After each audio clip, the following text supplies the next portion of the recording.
ఈరోజు ఈ కార్యక్రమాన్ని స్పాన్సర్ చేసిన వారు ఎం కోటేశ్వరరావు, సూర్యాపేట. తన యొక్క కుమార్తె పుట్టుకదిన సందర్భంగా ఈ ప్రోగ్రాంను స్పాన్సర్ చేశారు. ఈరోజు కార్యక్రమాన్ని చూచి అనేకులు రక్షింపబడతారు, బాధలలో ఉన్నవారు ఆదరించబడతారు. దానికి కారణం మీరే. కాబట్టి ప్రభు మిమ్మలను నిండారుగా దీవించును కాక. Praise the Lord. దేవుని నామానికి స్తోత్రం. తమ్ముడు, చెల్లెమ్మ ఎలా ఉన్నారు? బాగున్నారా? తల్లిదండ్రుల మాట వింటున్నారా? దేవుని వాక్యము మీరు విని దానికి అనుగుణంగా జీవిస్తున్నారా? లేకపోతే ఏ తల్లిదండ్రుల మాట వినాలి, ఏంటిది ఎప్పుడు దేవుడు వాక్యం వినుకుంటూ దానికి అనుగుణంగా జీవించాలని విసికి కోపము తెచ్చుకొని తల్లిదండ్రుల మాట కూడా వినకుండా పశ్చాత్తాపపడకుండా జీవిస్తున్నారా? అక్కయ్య, అన్నయ్య, అంకుల్, ఆంటీ మీరు ఎలా ఉన్నారు? మీ వైవాహిక జీవితము ఎలా ఉంది? కుటుంబ జీవితము ఎలా ఉంది? అన్నయ్యకి ఎంత నచ్చజెప్పినా అన్నయ్య మాట వినట్లేదా? తినేంటి నాకు చెప్పేది అన్నట్టు ప్రవర్తిస్తున్నారా? అంకుల్, ఆంటీ తల్లిదండ్రులుగా ఉన్నవారు, కుమారుడు, కుమార్తె మీ మాట వినట్లేదా?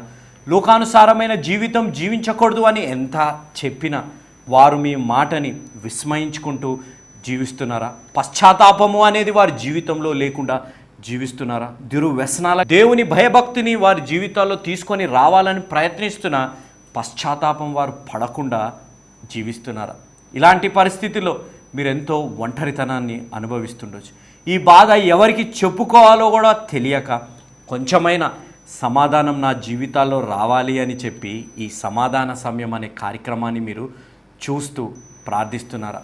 మీ బాధ వినడానికి, మీ ప్రార్థనని బలపరచడానికి యేసు అనుచరుల ప్రార్థనా బృందం ఎల్లప్పుడూ మీతోని ఉందని మీరు మరవకండి. మీరు ఎల్లప్పుడూ ఆరోగ్యంగా, సంతోషంగా, అతి ముఖ్యంగా పరిశుద్ధమైన జీవితాన్ని మీరు జీవించాలి అనేదే మా ప్రార్థన.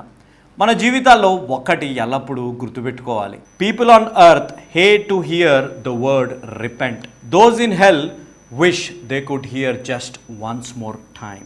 ఏదైనా అతిగా నచ్చని మాట ఈ లోకంలో ఎవరికైనా ఉంది. అతి ముఖ్యంగా ఈ రోజుల్లో క్రైస్తవులకి ఏదైనా మాట నచ్చనిది ఏంటిదో తెలుసా? పశ్చాత్తాపం. వారికి అస్సలు నచ్చదు. మీ పాపాల నుంచి మీరు పశ్చాత్తాపం కలిగి రక్షణానుభవం కలిగి జీవించండి అంటే వారికి నచ్చదు. వీడేం బోధకుడు ఎప్పుడు పాపాలే అని చెప్పుకుంటా ఉంటాడో, ఆశీర్వాదాల గురించి, స్వస్థతల గురించి చెప్పడే అని చెప్పి తిట్టుకుంటారు. కానీ ఎవరైతే నరకంలో ఉన్నారో వారికి ఉన్న మాట, ఒక్కసారి పశ్చాత్తాపం అనే అవకాశం మాకు ఇస్తే సరిపోతుంది అని అంటారు. అవునా? ధనవంతుడు లాజర్ గురించి మనం చూస్తే అదే తెలుస్తుంది. కాబట్టి తమ్ముడు, చెల్లెమ్మ, తల్లిదండ్రులు, దేవుడు మనల్ని హెచ్చరిస్తున్నప్పుడు, మనతోని వారు మంచి చెప్పుతున్నప్పుడు అది విని పశ్చాత్తాపపడదాం. వాక్యంలోకి వెళ్ళే ముందు ప్రార్థన చేసుకుందాం. వీలైన వారందరూ, అతి ముఖ్యంగా యవనస్తులు నాతో పాటు ఈ ప్రార్థనలో మోకరించి ఏకీభవించాలి అనేది నా మనవి. మీరందరూ నాతో పాటు ఈ ప్రార్థనలో ఏకీభవించడం ద్వారా ఏ ప్రార్థన అవసరతల కొరకైతే నేను ప్రాముఖ్యంగా ప్రార్థిస్తున్నాను వారి జీవితాల్లో అద్భుతాలు, స్వస్థతలు, అతి ముఖ్యంగా వారి విశ్వాసం బలపడటంలో మీరు కూడా పాత్రదారులే అనేది మీరు మరవకండి. మేమెందుకు ఈ ప్రార్థన అవసరతల్ని మేము చదువుతున్నాము అని అంటే, మన జీవితాల్లో అద్భుతాలు, స్వస్థతల కోసం ఇక్కడికి అక్కడికి ప్రాకుళ్ళాడే అవసరం లేదు. ఆ ఆయుధము మన చేతుల్లోనే ఉంది. విశ్వాసంగా మనము జీవించాలి, పరిశుద్ధంగా మనము జీవించాలి. విశ్వాసము, పరిశుద్ధతతో కూడిన ప్రార్థన మనము చేస్తే ఆ అద్భుతాలు, ఆ స్వస్థతలు మనమే చేసుకోగలుగుతాం అనేది తెలియజేయడం కోసమే ఈ పేర్లని మేము చదువుతున్నాం. కాబట్టి మీరందరూ నాతో పాటు ఏకీభవించాలి అనేది నా మనవి. ప్రేమలు మా తండ్రి, పరిశుద్ధమైన మా ప్రభువా, ఈ కొద్దిపాటి సమయాన్ని మాకు ఇచ్చినందుకు మీకు వేలాది వందనాలు, కృతజ్ఞతలు చెల్లించుకుంటున్నాం. ఈ వారమంతా మమ్మల్ని కాచి కాపాడిన విధానం కొరకే మీకు ఎంతో వందనాలు. కృపామయుడు, కరుణామయుడు, ధవలవర్ణుడు, లోక రక్షకుడైన దేవుడి మీద నమ్మకం ఉంచి, యేసు అనుచరులుగా అనబడుతున్న మా మీద నమ్మకం ఉంచి పంపించిన ఈ ప్రార్థన అవసరతల కొరకే ప్రాముఖ్యంగా ప్రార్థిస్తున్నాం. వారి జీవితాల్లో ఒక విశ్వాసం, ఒక నమ్మకం, వారి కుటుంబాలలో శాంతి, సమాధానం వస్తుందని, వైవాహిక జీవితాల్లో సమస్యలతోని విడిపోయిన వారు ఏకమవుతారని, తిరిగి వారి జీవితంలో ప్రేమ చిగురిస్తుందని, భార్య కానీ భర్త కానీ వదిలేసిన వారు తిరిగి వస్తారని, కుమారుడు కుమార్తె ప్రభువా సన్మానించకుండా లోకానుసారమైన జీవితాలు జీవిస్తున్న వారు మారుతారని, మీ నుంచి దూరమై మిమ్మల్ని వారి జీవిత ప్రవర్తనల ద్వారా తిరస్కరించి జీవిస్తున్న వారి జీవితాల్లో రక్షణ అనుభవం కలుగుతుందని ప్రభువా ఈ ప్రార్థన అవసరతలు పంపించారు. వారి జీవితాల్లో ఒక మార్పుని, వారి జీవితాల్లో స్వస్థతల్ని, వారి జీవితాల్లో రక్షణ అనుభవాన్ని తీసుకొని రమ్మని మేము ప్రార్థిస్తున్నాం. వీరిలో ప్రాముఖ్యంగా ప్రభువా ధర్మరాజు గారు గొంతి క్యాన్సర్తోని, ప్రమీల మాటలు రావట్లేదు వాటి స్వస్థత కొరకై, శాంతా ప్రసాద్ గారు కిడ్నీ చెడిపోయింది, జ్యోతికి కడుపులో పేగులు మడతపడాయి ప్రభువా, శృతి డెంగ్యూ జ్వరంతో బాధపడుచున్నది, రమణ డెంగ్యూ జ్వరంతో బాధపడుచున్నారు, శ్రీను టీబీ వ్యాధి కొరకై, ఝాన్సీ రాణి ఆస్తమాతోని బాధపడుచున్నది. ప్రభువా మాటలు లేని వారికి మాటలు దయచేయండి, స్వస్థత కావాల్సిన వారికి స్వస్థత దయచేయమని మేము వేడుకుంటున్నాం. మీకు అసాధ్యమైనది ఏది లేదు అనే విశ్వాసంతో మీ అందు మొర్రపెట్టి ప్రార్థిస్తున్నాం. ప్రభువా ఈరోజు ఈ టీవీ ప్రోగ్రామ్ని స్పాన్సర్ చేసిన ఎం కోటేశ్వరరావు గారు సూర్యాపేట నుంచి హార్ట్ ప్రాబ్లంతో ఉన్నారు ప్రభువా, వారి స్వస్థత కొరకే. అదేవిధంగా యాని యొక్క మొదట జన్మదిన సందర్భంగా ఈ ప్రోగ్రామ్ని స్పాన్సర్ చేశారు. వారొక్కరు ఈ ప్రోగ్రామ్ని స్పాన్సర్ చేయడం ద్వారా కోట్లాది ప్రజలు ఈ వాక్యాన్ని విని రక్షణ పొందే అవకాశం దయచేసినందుకు మీకు ఎంతో వందనాలు, కృతజ్ఞతలు చెల్లించుకుంటున్నాం. హార్ట్ ప్రాబ్లం నుంచి స్వస్థత దయచేయండి. యవన బిడ్డని నిండుగా దీవించి ఆశీర్వదించమని వేడుకుంటున్నాం. ప్రభువా ఈ టీవీ ప్రోగ్రామ్ని చూస్తున్న ప్రతి బిడ్డని, ఈ ప్రార్థనలో ఏకీభవించిన ప్రతి బిడ్డని పేరు పేరున నిండుగా దీవించి ఆశీర్వదించమని వేడుకుంటూ యేసుక్రీస్తు అతి పరిశుద్ధమైన నామం అడిగి వేడుకున్నాం తండ్రి, ఆమెన్. ప్రార్థనలో నాతో పాటు ఆమెన్ చెప్పిన ప్రతి బిడ్డని దేవుడు నిండారుగా దీవించునుగాక. ఈరోజు నా వాక్య అంశం, మనము దేవుణ్ణి నిరాకరిస్తున్నామా? Are we denying Christ? దాన్ని ఒక వాక్యం ద్వారా బలపరుస్తామా? మత్తయి సువార్త 10వ అధ్యాయం 33వ వచనం, మనుషుల ఎదుట ఎవడు నన్ను ఎరుగను అననో వానిని పరలోకమునందున్న నా తండ్రి ఎదుట నేనును ఎరుగనందును. మనుషుల యందు దేవుణ్ణి నిరాకరించి దేవుడు తెలియదు అన్నట్టు మనము జీవిస్తే పరలోకంలో తండ్రి ఎదుట కూడా యేసు ప్రభువారు అదే చేస్తారు అనేది గుర్తుపెట్టుకోవాలి. ఈ అంశాన్ని నేను వివరించే ముందు ఒక వీడియోని మనం చూద్దాం. ఇక్కడ చూస్తున్న దృశ్యం, ఒక యవనస్తుడు దేవుడితో అతి సన్నిహితంగా, విశ్వాసంగా, నమ్మకంగా జీవిస్తున్న యవనస్తుడు. దేవుడు ఎంతో సంతోషంగా ఉన్నారు ఆ యవనస్తుడితో. ఒకానొక రోజు దేవుడు ఆ యవనస్తుడికి ఒక మాట అన్నారు, నేను వెళ్ళాలి, కానీ నేను మళ్ళీ తిరిగి వస్తాను. నేను తిరిగి వచ్చినప్పుడు నువ్వు నన్ను చూసి గుర్తుపట్టకపోవచ్చు, కానీ అప్పటి వరకు నువ్వు ఈ లోకంలో క్షేమంగా, విశ్వాసంగా, పరిశుద్ధంగా జీవించు అని చెప్పి అతనిని ఒక క్షేమకరమైన స్థలంలో వదిలి వెళ్తారు. ఎప్పుడైతే ఆ సైనికులు యేసు ప్రభువారిని తీసుకొస్తానికి వచ్చారో ఆ సైనికుల్లో ఒక సైనికుడి దృష్టి ఆ యవనస్తుడి మీద పడ్డప్పుడు ఆ సైనికుడు ఆ యవనస్తుడి దగ్గరికి వచ్చి, నీవు ఇప్పటి వరకు యేసు ప్రభువారితోనే ఉన్నావు కదా అని అన్నాడు. అంటే ఆ యవనస్తుడు యేసు ప్రభువారిని నిరాకరించాడు. ఆయన ఎవరో నాకు తెలియదు అని అన్నాడు. మళ్ళీ ఆ సైనికుడు అడిగాడు, నీకు యేసు ప్రభువారు తెలుసా అని అడిగినప్పుడు నాకు తెలీదు అని చెప్పాడు. కానీ ఎప్పుడైతే ఆ సైనికుడు వెళ్ళిపోయాడో ఆ యవనస్తుడు ఎంతో పశ్చాత్తాపపడ్డాడు, కన్నీటిమయము అయిపోయాడు. అయ్యో, యేసు ప్రభువారిని నేను నిరాకరించానే అని చెప్పి ఎంతో బాధపడ్డాడు. అలా బాధపడుతుండగా, నిరాశ నిస్పృహలో జీవిస్తుండగా యేసు ప్రభువారు తిరిగి వచ్చారు. అదే ముళ్ళ కిరీటం, అదే రక్తముతోని యేసు ప్రభువారు వచ్చారు. ఆ రక్తము ఆ యవనస్తుడు దగ్గరికి వరకు వచ్చి ఆగి యేసు ప్రభువారు అన్నారు, నేను నీ దగ్గరికి వచ్చాను, నువ్వు నా దగ్గరికి రా అని అన్నారు. యు కమ్ క్లోజర్ అని అనగానే ఎప్పుడైతే ఆ యవనస్తుడు ఆ రక్తంలో అడుగు పెట్టాడో ఆ యవనస్తుడు పరిశుద్ధమయము అయిపోయాడు. అతని హృదయంలో క్రీస్తు యొక్క సిలువ బయటకి కనపడుతుంది. క్రీస్తు యొక్క వెలుగు అతని జీవితం ద్వారా కనపడుతుంది. అవును, నా జీవితాల్లో కూడా ప్రత్యక్షంగా మనము యేసు ప్రభువారిని నిరాకరించకపోవచ్చు, కానీ మన జీవిత విధానం, మన నడవడిక, మన క్రియలు, మన పనుల ద్వారా, మన ఆరాధించే పద్ధతిలో కూడా మనం యేసు ప్రభువారిని నిరాకరిస్తున్నాం. కానీ యేసు ప్రభువారు మన దగ్గరికి వచ్చారు. ఈరోజు మనల్ని పిలుస్తున్నారు, నీవు నా దగ్గరికి రా. ఆ యేసు ప్రభువారి దగ్గరికి వెళ్ళి ఆ యేసు ప్రభువారి యొక్క పరిశుద్ధ రక్తములో కడిగింపబడదామా? దేవుని నామానికి స్తోత్రం. వీడియోని చూశారు కదా. ఈ వీడియోలో ఒక యవనస్తుడు దేవుడి యందు అతి సన్నిహితంగా, నమ్మకంగా, విశ్వాసంగా జీవిస్తున్నవాడు. యేసు ప్రభువారు కూడా ఎంతో సంతోషంగా ఆ యవనస్తుడి పట్ల ఉన్నారు. కానీ ఒకానొక రోజు యేసు ప్రభువారు అతని నుంచి దూరము వెళ్ళాల్సి వచ్చింది. ఆ కష్టకాలంలో యేసు ప్రభువారు అతనిని ఒక క్షేమకరమైన స్థానంలో ఉంచి వెళ్ళారు. వెళ్ళేటప్పుడు ఎవరైతే యేసు ప్రభువారిని తీసుకెళ్ళడానికి వచ్చారో వారి కన్ను ఆ యవనస్తుడి మీద పడింది. పడ్డప్పుడు ఆ యవనస్తుడి దగ్గరికి అతను వచ్చి, ఇప్పటి వరకు నువ్వు యేసు ప్రభువారితోనే ఉన్నావు కదా అని అడిగారు. అడగగానే, లేదు, అతనెవరో నాకు తెలీదు అని చెప్పి నిరాకరించాడు. ఆ సైనికుడు మళ్ళీ అడిగాడు, నువ్వు ఉన్నావు కదా అని చెప్పి, లేదు నేను లేను అని చెప్పి నిరాకరించాడు. అవును, మన జీవితాల్లో కూడా అలాంటి జీవితాన్ని మనం జీవిస్తున్నాం కదా. దేవుణ్ణి నిరాకరించుకుంటా మనము జీవిస్తున్నాం. ఒక క్రైస్తవుడు అని చెప్పుకుంటానికి కూడా ఇష్టపడని జీవితాన్ని చాలామంది మనము జీవిస్తున్నాం. లోకానుసారమైన జీవితాన్ని అనుభవించడానికి, లోకంలో ఉన్న సంతోషాలని అనుభవించడానికి క్రైస్తవుడు అని చెప్పుకోవడానికి కూడా సిగ్గుపడుకుంటూ మనము జీవిస్తున్నాం. ఎందుకు? లోకానుసారమైన ఆటిల్ని మనం మ్యాచ్ కావడానికి మన దేవుణ్ణి మనము నిరాకరిస్తున్నాము కదా. యవనస్తులు ప్రత్యేకంగా వారి స్నేహితులు అన్యజనులు ఏ విధంగా జీవిస్తారో మనం కూడా అలానే జీవించాలని వారితోని తిరుగుతుంటారు. క్రైస్తవుణ్ణి నేను విశ్వాసిని, నేను ఇలాంటి పనులు చేయను అని చెప్పడానికి కూడా వారు భయపడుతుంటారు. ఎందుకంటే లోకానుసారంగా జీవించాలి, వారి ఫ్రెండ్స్కి అనుగుణంగా జీవించాలి, లేకపోతే వారు నన్ను తిరస్కరిస్తారేమన్న భయముతోని లోకానికి అనుగుణంగా వారు జీవిస్తారు. దేవుణ్ణి తిరస్కరిస్తానికి వారు భయపడరు, కానీ స్నేహితుల్ని, లోకానుసారమైన బంధుత్వాల్ని తిరస్కరిస్తానికి వారు ఎంతో మొహమాట పడిపోతుంటారు. తమ్ముడు, చెల్లెమ్మ, మిమ్మల్ని మీరు ఒక్కసారి పరీక్షించుకోండి. ఏ స్నేహితుడి కోసం దేవుణ్ణి తిరస్కరిస్తున్నాం? ఏ సమాజము కోసము దేవుణ్ణి తిరస్కరిస్తున్నాం? ఈ సృష్టిని సృష్టించిన దేవుణ్ణి తిరస్కరిస్తే మన జీవితాల్లో సంతోషం ఎన్ని రోజులు ఉంటుంది అనేది గుర్తుపెట్టుకోవాలి.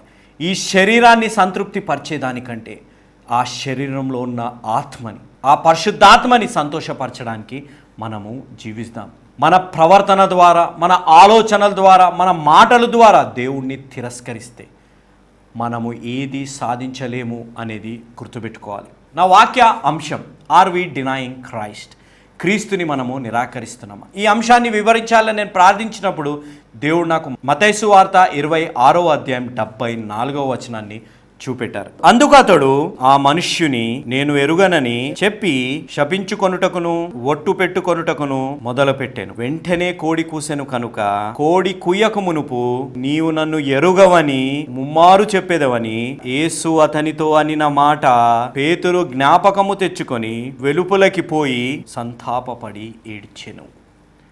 పేతురు గారు దేవునికి అతి సన్నిహితంగా ఉన్నవారు. దేవుణ్ణి మెస్సయ్య, మీరే తండ్రి అయిన దేవుని కుమారుడు అని నమ్మిన వ్యక్తి.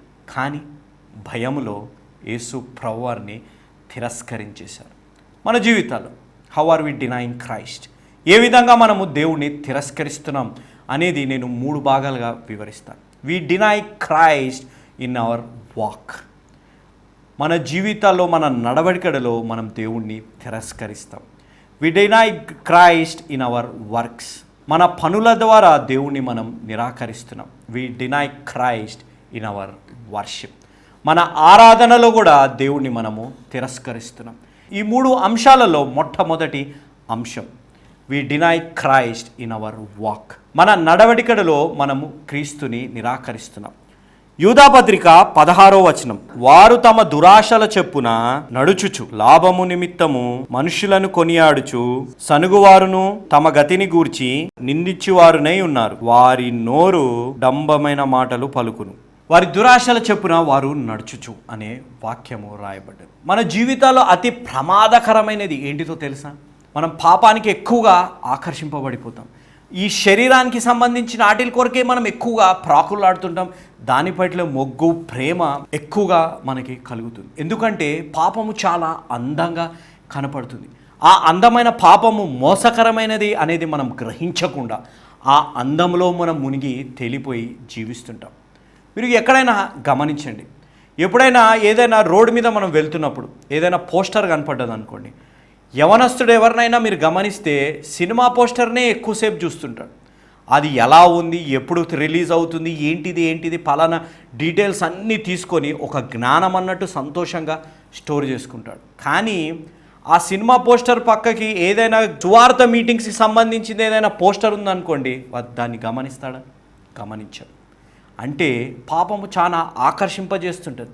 నువ్వు సువార్త మీటింగ్స్కి రావాలి, నీ పాపాలని నువ్వు తెలుసుకోవాలి, నువ్వు పశ్చాత్తాపపడాలి అనే మీటింగ్స్ పోస్టర్ని విస్మయించేస్తారు. చూడను కూడా చూడరు. ఎందుకు? మనకెందుకు ఇవన్నీ అని చెప్పి మన కళ్ళకి ఆకర్షింపబడేది, మన దురాశలని నెరవేర్చేది, దానికి అనుగుణంగానే మనము నడుస్తుంటాం. ఆ నడవడికలో మనము దేవుణ్ణి తిరస్కరించుకుంటూ మనము జీవిస్తుంటాం. మన జీవితాల్లో మీరు గమనించండి, ఒక ఫోన్కున్న ఇంపార్టెన్స్ మన జీవితాల్లో మన బైబిల్కి ఉందా? ఫోన్ ఎంతో జాగ్రత్తగా కవర్లో పెట్టుకొని ఎప్పటికప్పుడు దాన్ని చూసుకుంటూ మంచిగా ఉందా లేదా అని మనం పరీక్షిస్తుంటాం, అవునా? జీవవాక్యం ఇచ్చేది, నిత్య జీవాన్ని ఇచ్చే ఈ బైబిల్కి ఒక కవర్ అన్న మనం వేస్తామా? దుమ్మన్నా దులుపుతుంటామా? లేకపోతే ఆదివారం అన్న దాన్ని ఈ రోజుల్లో యవనస్తులు ముట్టుకోరు, చూస్తానికి కూడా ఇష్టపడరు, అవునా? ఎందుకంటే పాపం అనేది ఎంతో ఆకర్షింపగా మనని చేస్తుంది. ఒక ఫోన్ ద్వారా మనకి ఎంతో సంతోషం కలుగుతుంది, మన సమయం అంతా దాని మీదనే గడుపుకుంటూ మనం జీవిస్తుంటాం. కానీ ఫోన్ మనకి జీవితాన్ని ఇవ్వదు అనేది మనిషికి తెలిసిన, జీవవాక్యమే మనకి నిత్య జీవాన్ని మనకి ఇస్తుందని తెలిసిన యేసు ప్రభువారిని నిరాకరించుకుంటూ లోకానుసారమైన జీవితాన్ని మనము జీవిస్తుంటాం.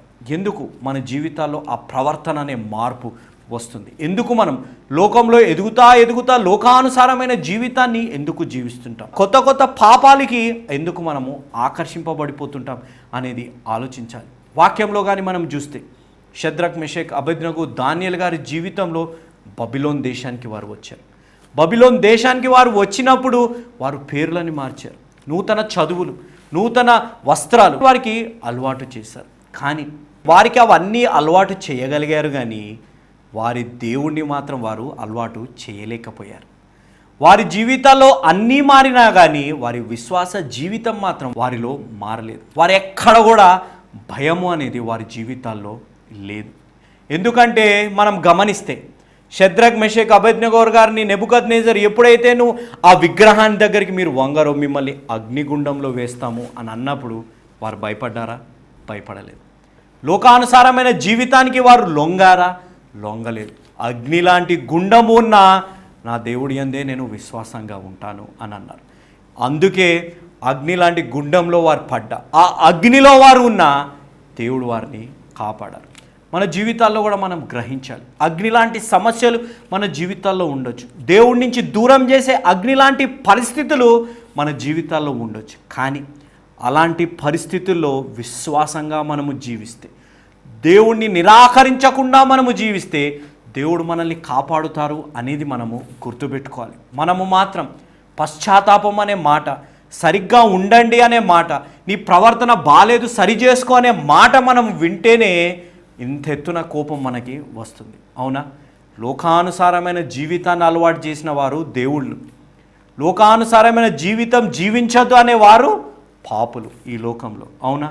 ఎవరైనా ఎప్పుడైనా మంచి చెప్తే నీకెందుకులే అంటే చెప్పేవారికి ఏదో లాభం కలిగిపోతుంది, నాకేదో నష్టం కలిగిపోతుంది అన్నట్టు ప్రవర్తిస్తారు. కానీ చెప్పేవారు వెనుక హృదయం ఎవరు చెబుతున్నారు? మిమ్మల్ని ప్రేమించే తల్లిదండ్రులు, మిమ్మల్ని ప్రేమించే తోబుట్టులు, స్నేహితులు మీ గురించి ఆలోచించి చెబుతున్నారు అనేది మనము మర్చిపోతుంటాం. లోకానుసారమైన జీవితాన్ని జీవించుకుంటూ మన నడవడికలో దేవుణ్ణి మనము నిరాకరించి జీవిస్తుంటాం అనేది గుర్తుపెట్టుకోవాలి. ఈ రోజుల్లో అతి ప్రమాదకరమైనది, అతి విషపూరితమైనది ఏంటిదో తెలుసా? భయం, fear, falls evidence appearing real. ఆ పరిస్థితి తాత్కాలికమే, కానీ అది ఎలా కనపడుతుందంటే అదేదో నిజమైనది, ఇది ఎప్పటికీ కొనసాగిపోతుంది, మన జీవితం అంతా ఇలానే ఉంటుంది అనే విధంగా ఉండేదే భయం. మన జీవితాల్లో భయము దేనివల్ల? మనము ఓడిపోతామేమో అని, మన జీవితాల్లో మనల్ని ఎవరైనా తిరస్కరిస్తారేమో అని చెప్పి, మన జీవితాల్లో భయము దేనికి? మన వైవాహిక జీవితంలో నా భర్త తిరస్కరించేస్తాడేమో, నా భార్య నన్ను తిరస్కరిస్తుందేమో, నేను ఓడిపోతానేమో, లేకపోతే దేవుడు నన్ను క్షమిస్తాడో లేదో అనే భయంలో మనం జీవిస్తుంటాం. సాతానుడికో ఆయుధంలో మనము లొంగిపోయి మనము జీవిస్తుంటాం. కానీ మనం మర్చిపోయేది, ఈ లోకానికి మనం భయపడతాము, కానీ క్రీస్తుకి భయపడటం మనము మర్చిపోతుంటాం. మన జీవితాల్లో ఉన్న పరిస్థితికి మనము భయపడిపోతుంటాం. మన జీవితాల్లో ఉన్న మనుషులకు కూడా మనము భయపడిపోతున్నాం. ఎందుకు? అసత్యమైనది సత్యంలాగా చూపెట్టేదే భయం. ఇది ఇంకా ఇంతే, మీరు ఇలానే జీవించాల్సి వస్తుంది, మీరు ఇలానే బతుకుతూ వస్తాల్సి వస్తుంది, మీ బతుకులు ఇంకా మారవు అనే విధంగా భయము మనకి చూపెడుతుంది. We fear everything in this world except Jesus Christ. ఈ లోకంలో అన్నిటికీ మనము భయపడిపోతుంటాం, అవునా? మనుషులకి, పోలీస్ వాళ్ళకి, పరిస్థితులకి అన్నిటికీ భయపడతాం, కానీ క్రీస్తుకి భయపడటం మనము మర్చిపోయి జీవిస్తుంటాం. అలాంటి పరిస్థితుల్లోనే మనం దేవుణ్ణి నిరాకరిస్తుంటాం. ఎక్కడైతే విశ్వాసం ఉంటుందో అక్కడ భయం ఉండదు, ఎక్కడైతే భయం ఉంటుందో అక్కడ విశ్వాసం అనేది ఉండదు. దానియేల్, షద్రక్, మెషక్, అబేద్నెగో గారి జీవితంలో పరిస్థితి వచ్చింది. అక్కడున్న వారందరూ భయపడిపోయారు, కానీ వీరిలో విశ్వాసం ఉంది. అగ్నికి కూడా వారు భయపడలేదు. ఎలాంటి పరిస్థితుల్లోనైనా దేవుడు మమ్మల్ని కాపాడినా కాపాడకపోయినా దేవుని యందు విశ్వాసంగా మేము జీవిస్తాం. అలాంటి విశ్వాసం ఈ రోజుల్లో ఉందా? తమ్ముడు, చెల్లెమ్మ, ఎందుకు ఎగ్జామ్స్ పాస్ అవుతావో లేవో అని భయంలో జీవిస్తున్నాం? ఎందుకు నా పాపపు జీవితాన్ని దేవుడు క్షమిస్తారో లేదో అని నువ్వు భయపడుకుంటూ జీవిస్తున్నాం? ఎందుకు నా తల్లిదండ్రులు నన్ను మళ్ళీ అంగీకరిస్తారా? నేను తప్పు చేశాను, వారికి వ్యతిరేకంగా వెళ్ళి ఇంట్లోంచి పారిపోయి వివాహము చేసుకున్నాను, వారు నన్ను క్షమిస్తారా లేదా అని ఎందుకు భయములో నువ్వు జీవిస్తున్నావు? నువ్వు రా, భయపడకు, విశ్వాసంతో ప్రార్థన చేసుకుంటూ రా. దేవుడు మీ తల్లిదండ్రుల హృదయాన్ని మారుస్తారు, నీలో ఒక ఆత్మవిశ్వాసాన్ని నింపుతారు. నువ్వు పరీక్షలు నువ్వు పాస్ అవుతావు, నువ్వు చేసిన తప్పుని దేవుడు కూడా క్షమిస్తారు అనేది నువ్వు విశ్వాసంతో జీవించు. నీ భయాన్ని నీ జీవితంలోంచి తొలగించు. తమ్ముడు, చెల్లెమ్మ, ఈరోజు మన జీవితాల్లో మనం ఎలా జీవిస్తున్నాం? చీకటి జీవితంలో జీవించుకుంటూ నా తల్లిదండ్రులు చూడట్లేదు, నన్ను ఎవ్వరు చూడట్లేదు అని చెప్పుకుంటూ ఇష్టానుసారమైన జీవితాన్ని మీరు జీవిస్తున్నారా?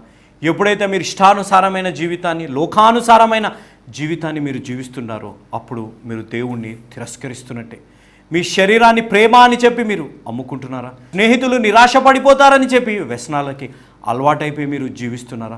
ఎప్పుడైతే మీరు ఇవన్నీ చేస్తుంటారో దేవుణ్ణి తిరస్కరిస్తున్నారు అనేది మీరు గుర్తుపెట్టుకోండి. అన్నయ్య, అక్కయ్య, మీరు కూడా వైవాహిక జీవితంలో అన్నయ్య నువ్వు తాగి ఇంటికి వస్తున్నావా? అక్కయ్యని నువ్వు కొడుతున్నావా? దుర్భాషలు ఆడుకుంటూ నువ్వు జీవిస్తున్నావా? ఎప్పుడైతే నువ్వు ఇలాంటివన్నీ చేస్తున్నావో యేసు ప్రభువారిని మీరు తిరస్కరిస్తున్నట్టే అని మీరు గుర్తుపెట్టుకోండి.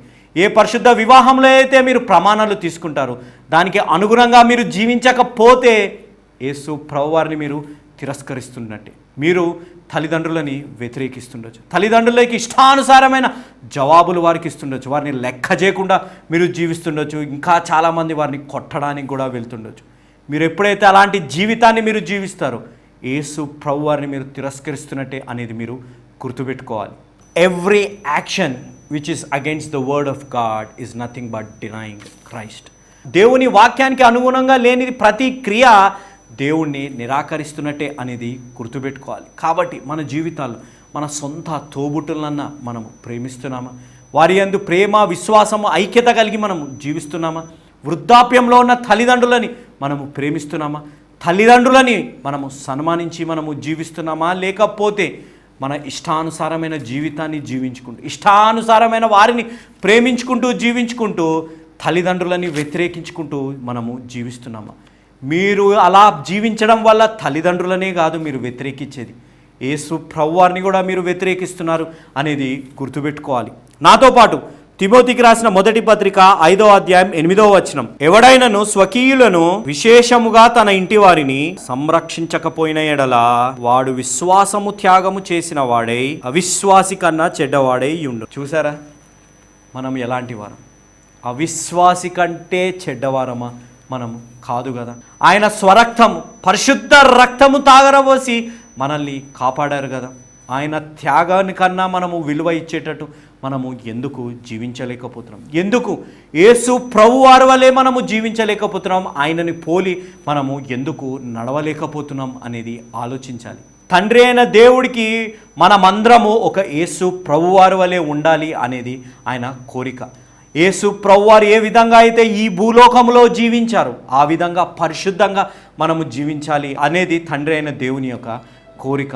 ఆయనలాగా పరిశుద్ధంగా మనము జీవించాలి, ఆయనని పోలి మనము నడవాలి. కానీ మనం ఏం చేస్తున్నాం? యేసు ప్రభువారిని తిరస్కరించుకుంటూ లోకానుసారమైన జీవితాన్ని జీవించుకుంటూ వేషధారణ జీవితాన్ని మనము జీవిస్తున్నాం. మన జీవితాల్లో ఒక్కటి గుర్తుపెట్టుకోవాలి, ఏ man without God is not a man, but God without man is still A God. మానవుడు దేవుడు లేనిదే వాడు మానవుడే కాదు, కానీ దేవుడు మానవుడు లేకపోయినా దేవుడు దేవుడే అనేది గుర్తుపెట్టుకోవాలి. కానీ సృష్టికర్త ఇంకా మన పట్ల ఇంకా సహనం కలిగి ఉన్నారు, ఓర్పు కలిగి మన పట్ల ఉన్నారు. ఎందుకు? ఇంకా మన జీవితంలో దేవుడు ఆ మాట అనే వరకు ఆగుతున్నాం. మత్తయి సువార్త 7వ అధ్యాయం 23వ వచనం, అప్పుడు నేను మిమ్మను ఎన్నడును ఎరుగను, అక్రమము చేయువారులారా నా యొద్ద నుండి పొండని వారితో చెప్పాను. నేను మీరు ఎవరో ఎరుగను అనే మాట మనం వినక మునిపే ఈరోజే మన జీవితాన్ని మనము మార్చుకుందాం. ఇంకా మన మాటల ద్వారా, ఏ బాణము లాంటి మాటల ద్వారా మనము ఇతరులని గాయపరుస్తున్నాము, ఆ బాణం ఒక్కసారి బయటకు వెళ్ళిందంటే మళ్ళీ తిరిగి వెనుకకి రాదు. అలాంటి మాటలతోని మనము మన తల్లిదండ్రులని, తోబుట్టుల్ని, భార్యాభర్తలని, ప్రేమించేవారిని ఇంకా మనము బాధ పెడుతుంటే, ఇంకా మనము దుర్భాషలు ఆడుకుంటూ మనము జీవిస్తుంటే, ఇంకా మనము చెడు వ్యసనాలకై అలవాటై మనము జీవిస్తుంటే, ఇంకా మన నడవడిక ద్వారా యేసు ప్రభువారిని మనం నిరాకరించుకుంటూ జీవిస్తుంటే, బ్రదర్, తమ్ముడు, నా జీవితాన్ని నేను మార్చుకోవాలనుకుంటున్నాను బ్రదర్, నా నడవడిక ద్వారా యేసు క్రీస్తుని నేను దూరం చేసుకుంటున్నాను బ్రదర్, నా నడవడిక ద్వారా నా కుటుంబంలో శాంతి సమాధానం లేకుండా ఉంటుంది బ్రదర్, మా తోబుట్టుల మధ్య, మా కుటుంబం మధ్య, మా వైవాహిక జీవితంలో సంబంధాలు కూడా నా నడవడిక ద్వారానే, క్రీస్తు నా జీవితంలో లేనందు ద్వారానే ఇవన్నీ జరుగుతున్నాయి బ్రదర్. ఈరోజు నా తప్పుల్ని నేను తెలుసుకున్నాను బ్రదర్ అని పశ్చాత్తాపపడేవారు. ఇదే అనుకూల సమయం, ఇదే రక్షణ దినం. మన పాపాలని మనం ఒప్పుకుందాం, దేవుణ్ణి మన సొంత రక్షకునిగా అంగీకరిస్తాం. ఈరోజే మన నడవడికని మనము మార్చుకుందాం. ఈరోజే క్రీస్తునే ఈ భూలోకంలోనే మనము ఒప్పుకుందాం. అప్పుడు తండ్రి అయిన దేవుడి దగ్గర క్రీస్తుని మనల్ని అంగీకరిస్తారు, మనల్ని ఆహ్వానిస్తారు. అలాంటి జీవితం ఈరోజు మన జీవితాల్లో రావాలి అంటే ఒక నిజమైన యేసు అనుచరుడుగా మారాలి. ఎందుకనగా యేసు మార్చేది జీవితాలు, మతాలు కాదు అనేది మరవకండి. గత వారమంతా జీవితం అనే ప్రయాణంలో మన మార్గ నిర్దేశకం యేసు ప్రభు చేయాలని ప్రత్యేకంగా ప్రార్థించాం. కాబట్టి జీవితం అనే ప్రయాణంలో తప్పిపోయిన వారిని దేవుడు మార్గనిర్దేశకము చేసి సరైన మార్గంలో నడిపిస్తున్నందుకు దేవుడికి ఎంతో వందనాలు, కృతజ్ఞతలు చెల్లించుకుంటున్నాం. మా ప్రార్థనని ఆలకించినందుకు దేవుడికి వేలాది కృతజ్ఞతలు చెల్లించుకుంటున్నాం. వచ్చే వారం అంతా మన నడవడిక ద్వారా, మన మాటలు, ప్రవర్తన ద్వారా ఆరాధించవలసిన దేవుణ్ణి తిరస్కరించుకుంటూ జీవిస్తున్న వారి కొరకై ప్రత్యేకంగా ప్రార్థిస్తాం. మీ ప్రార్థన అవసరతలన్నీ ఈ కింద ఉన్న ఫోన్ నెంబర్లకు పంపిమని నా మనవి. యేసు అనుచరులు ఒక మిషనరీ సంస్థ. ఈ మిషనరీ సంస్థ నిర్వహించు సమాధాన సమయం అనే ఈ కార్యక్రమం నిర్విఘ్నంగా కొనసాగాలి అంటే మీరు మాకు సహాయపడాలి. ఏంటి బ్రదర్ ఈ విధంగా సహాయం అడుగుతున్నారే అని మీలో చాలామంది ఆశ్చర్యపోతుండొచ్చు, మమ్మల్ని ప్రశ్నిస్తుండొచ్చు, మీలో కొంతమందికి నచ్చకపోవచ్చు కూడా. కానీ మీరొక్కరు ఈ ప్రోగ్రాంకి స్పాన్సర్ చేయడం ద్వారా కోట్లాది ప్రజలు ఈ వాక్యాన్ని విని రక్షణ పొందే అవకాశం ఉంది. అతి ముఖ్యంగా వారి జీవితాల్లో వారి నడవడిక, వారి ప్రవర్తన, వారి క్రియలు ద్వారా ఆరాధించవలసిన దేవుణ్ణి తిరస్కరిస్తూ జీవిస్తున్న వారు తిరిగి దేవుళ్ళలోకి వచ్చే అవకాశం ఉంది. కాబట్టి ఈ అవకాశాన్ని మీరు సద్వినియోగం చేసుకోమని, యవనస్తుడైన నన్ను, అతి ముఖ్యంగా యేసు అనుచరుల మిషనరీ సంస్థని మీరు ప్రోత్సహించమని నా మనవి. ఇంతవరకు వాక్యాన్ని విన్న ప్రతి బిడ్డని దేవుడి నిండారుగా దీవించునుగాక. ఆమేన్.